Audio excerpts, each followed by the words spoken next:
Okay, magluluto tayo ng sinigang, no? So, ang gagamitin ko, neck bones. Ito, pinalalambot ko na siya.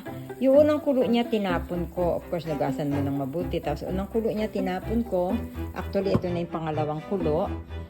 Tapos, papalambutin ko lang siya ng 1 oras. And then, ang mga halo ko ay itong ito ng salsa. Wala akong wala akong kamatis. So, halo-halo na yan. May salsa, may bell pepper, may cilantro.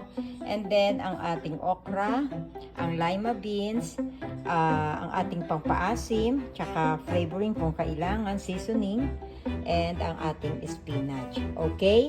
So, gagamit din ako ng patis kung kailangan, pero maasim na kasi ito. So, tignan na lang natin kung anong lasa later. Okay? See you back, guys. Okay, so habang pinalalambot natin yung ating sinigang na neck bone, nilagyan ko na siya nitong salsa natin, mga 4 to 5 na tablespoon, and then konting asin. Okay? So, balikan natin to after an hour, no? Okay. Okay, malambot na yung ating baboy. So, ihahalo ko na itong ating gabi. Nalimutan ko i-mention kanina, no? Gabi at saka itong ating labanos, no? And then, ihahalo ko na rin pati okra tsaka lima beans. Pagsasabay-sabayin ko na sila.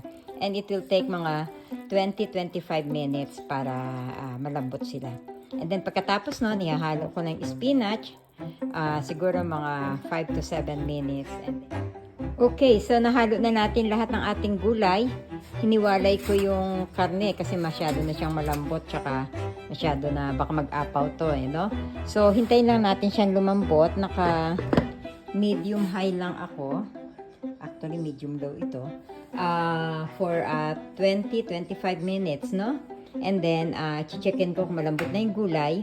And then, isa na lang na hindi pa natin nahalo ay yung spinach. Kasi madali siyang maluto no? Okay, I'll be back with you guys. Okay, luto na ang ating sinigang. Yummy! Try this, guys. You will forget your name. Okay, thanks for watching. Until the next video. Bye!